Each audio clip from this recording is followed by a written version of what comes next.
It's time to talk about this week's top indie comic picks for New Comic Book Day.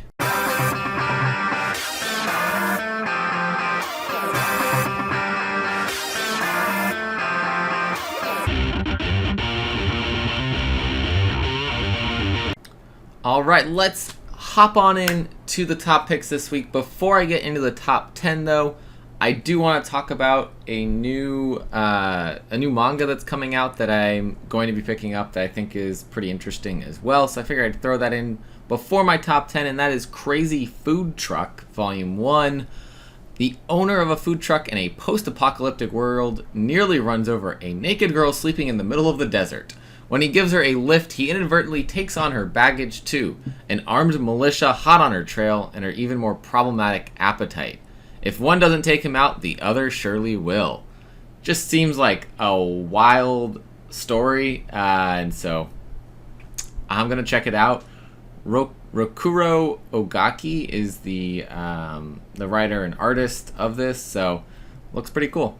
So that's my manga that I'm picking up this week. I don't think any others are coming out this week, but that's what I've got there. So coming to my top 10 pickups this week, of course, there's one exception on here. It's always just the indie books. I did not have 10 indie books to put on the list this week.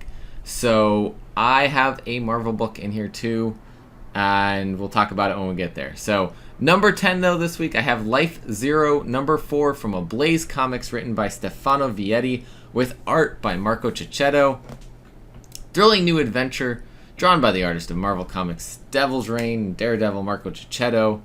I think this is just a copy-paste from other issues, but maybe not. With death all around them, hope is the only thing keeping Derek and his team alive. But saving his daughter and escaping the city are proving to be more difficult than expected. Surrounded by a horde of zombies and military instructions to kill anyone trying to escape on sight, both time and hope are running out quick. Issue 4 of Life Zero is my number 10 pick this week. For number 9, I have one from Image Comics. It is the last issue here. It is Bolero, issue number 5 of 5 from Wyatt Kennedy and Luano Vecchio. Miniseries finale here. 20 years later, the fate of destruction is also the joy of rebirth. Beyond jealousy and desire, beyond hate and betrayal, the final choice, the end of the multiverse, the end of Bolero. I really enjoyed this one. I need to do a full reread of this because I think the time between each of these issues, even though it's really only just been a month, maybe 5 weeks, I kind of forget some of the details in there, but it is a beautiful story, a very intriguing story, and I love the world that's been built here. So the quote that they include after this is, "Will you be okay?" I don't know. Hopefully we're okay after this issue. Bolero issue 5 of 5, number 9 on my list. Number 8 this week is Slumber, issue number 3 from Tyler Burton Smith, Vanessa Cardinale, and Nathan Fox doing the cover. Stetson and Jiang enter Finch's dream to stop a murderous nightmare from terrorizing Finch's mind while navigating a trippy dream world populated with amphibious janitors, cave swans, and reality-altering streetlights. The team discovers they must face Finch's darkest secrets to reach their target. This world is creepy. It's awesome. It's been a blast reading the first 2 issues of Slumber. So Slumber number 3 from Image Comics is my number 8 pick this week. Coming in for number 7 is another final issue, a story I have absolutely loved. This one is Joe Hill's Reign, issue number 5 of 5 from Image Comics.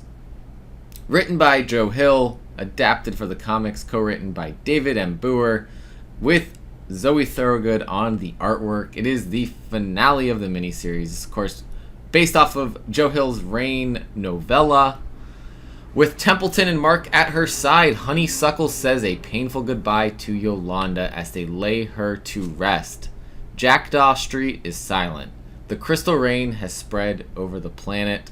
The U.S. has nuked the Eastern European country believed to be the origin of the rain. Waiting for the end of the world, Honeysuckle realizes the source of the rain and perhaps humanity's salvation may be far closer to home. It's been a very emotional story, a very powerful story, and just that element of horror thrown in there, the horror of what's happened with this rain of needles is phenomenal. Phenomenally well done, well adapted by David Boer, and Zoe's art really is perfect for this story. So, Joe Hill's Reign, number 5 of 5 is my number 7 pick this week. Can't wait to read the last issue. Sad to see the series end, but it's been an excellent, excellent story.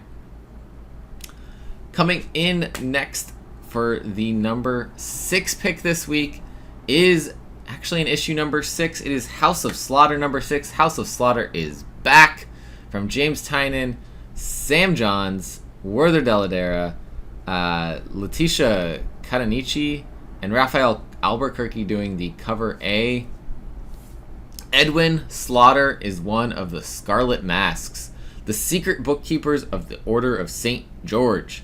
He's enamored with the stories of ancient hunters as well as those in his midst. He only gets to write the stories and never live them himself, though. That is, until what starts out as a standard reconnaissance for the Order turns Edwin's world upside down. There's a legendary monster in America, one long thought extinct. It's taken the lives of countless children, bringing Edwin into the field for the first time and into real danger. Along with a new story arc comes a new creative team. Acclaimed writer Sam Johns of Punchline and the Joker fame joins James Tynion as a co-writer, and up-and-coming artist Letitia Cadanici makes her highly anticipated American comics debut, joined by series veteran Werther Dell'Edera as co-artist.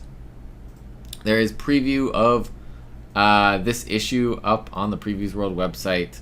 The artwork is looking awesome. I'm glad that this series is continuing in a way that lets us explore the world even more. I love Erica Slaughter's story, but I know there's so much more in this world that can be told, and so I'm glad that we have the House of Slaughter series to focus on different characters of that world and really flesh out the universe. There's going to be so much content within the world of Something is Killing the Children that we'll have stories to read for years.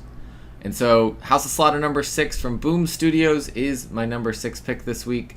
For number 5, I have Speed Republic issue number 4 from Ryan Lindsay and Emmanuel Parascandalo from Mad Cave Studios. Every driver knows about the dangers of the German gauntlet. Few make it out alive from this playground of the chaotic dogheads.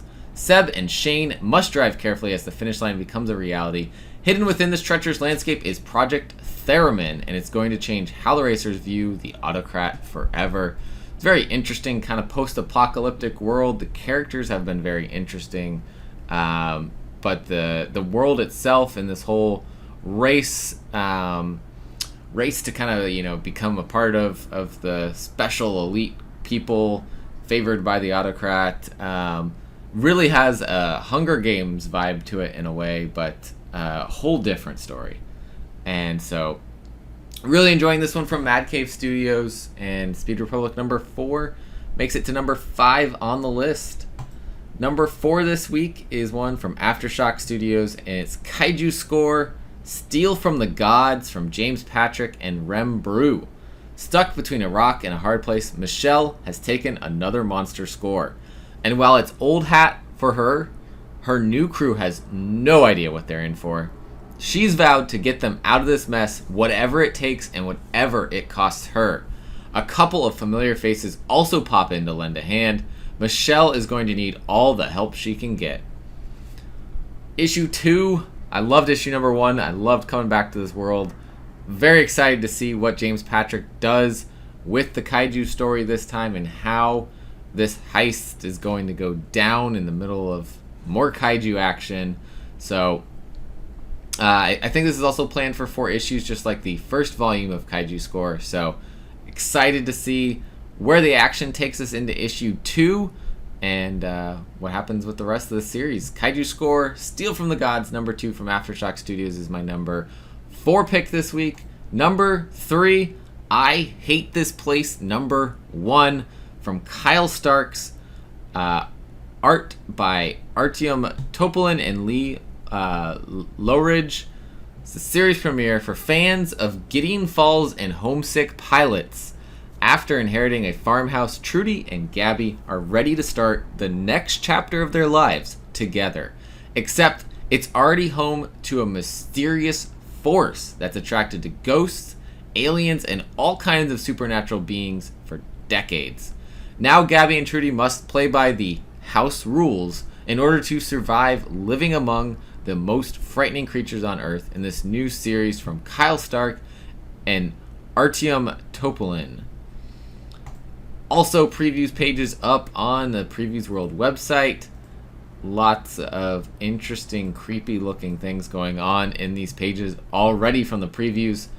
There is a version of cover A that is the explicit version where they don't say I hate this place. It's kind of along the lines of I hate Fairyland. We had those explicit covers as well. So not going to say it because of YouTube. Will probably knock me or something. But I Hate This Place, number 1 is my number 3 pick this week from Image Comics. Number 2 for me this week is Hit Me, issue number 3 from AWA Upshot. Written by Krista Faust with art by Priscilla Petrades. Jeff DeCall doing the cover A. All of the series, he does the cover A's, and they're phenomenal. It's a high-octane thriller. Lulu has a unique profession. She gets paid by the bruise when she is witness to the execution of one of her regular clients. She escapes into the night with a briefcase filled with diamonds and a pack of killers on her trail. Navigating the dark underbelly of decaying early 90s Atlantic City one step ahead of her pursuers, Lulu must call upon every one of her street-born instincts and underworld connections in what will be the longest and possibly last night of her life. It's been phenomenal first 2 issues of this. I'm excited for the next issue, and it is my number 2 pick this week. I said there's a Marvel book. Marvel book is number 1 this week, and that is the all-new, all-different Savage Avengers. Writer David Pepose, art by Carlos Magno, Lanil Francis Yu doing the cover A, and we have such a cool team here. We have Weapon H, Cloak and Dagger, Anti-Venom, Daredevil, but the Elektra version of Daredevil. We've got Black Knight, and of course, it's the Savage Avengers. You can't not have Conan. And I know David has really wanted to write Conan's story, and so he's getting to write a Conan team story in this. And though it looks like Deathlock's part of the team, he's not. Since his exile from the Hyborian Age, Conan the Barbarian has conquered the most dangerous foes the modern Marvel Universe has to offer. But what happens when this hard-edged Cimmerian finds himself on the run from the cybernetic soldier of the future known as Deathlock? Outgunned and outmatched, Conan must turn to an unlikely group of loners, berserkers, and killers if he is hoped to survive the night. But can these Savage Avengers defy Deathlock's murderous manhunt, or will they become the next targets in the crosshairs of tomorrow? Don't miss out on a bold new beginning for Marvel's most savage superheroes as Ringo Award-winning writer David Pepose and superstar artist Carlos Magno introduce a sensational new lineup that will resonate across every era of the House of Ideas. I've really loved Elektra as Daredevil, so I'm excited to see her in an environment outside of Daredevil. I love Anti-Venom, Flash Thompson, the agent Anti-Venom persona that he's taken up now. Black Knight's been such a cool character. Weapon H, intriguing. I read a little bit of stuff with Weapon H, but not super too much into him. Cloak and Dagger has always been 2 characters that I want to see more of, and we don't get a lot of. So that alone had me immediately say, yes, I want in on reading this story. Knowing David was writing it, and we've had him on talking about Scout's Honor before, the OZ, his Kickstarter comic. He's written things that earlier in his career, Spencer and Locke, which phenomenal series. If you haven't checked it out yet, please go do that. And Dave's going to be back on the channel on Thursday to talk about Savage Avengers. I'm just so happy he's gotten to do this and write what he's wanted to write within the Marvel world. So congrats to David. Very excited for this to come out on Wednesday. Very excited to read it.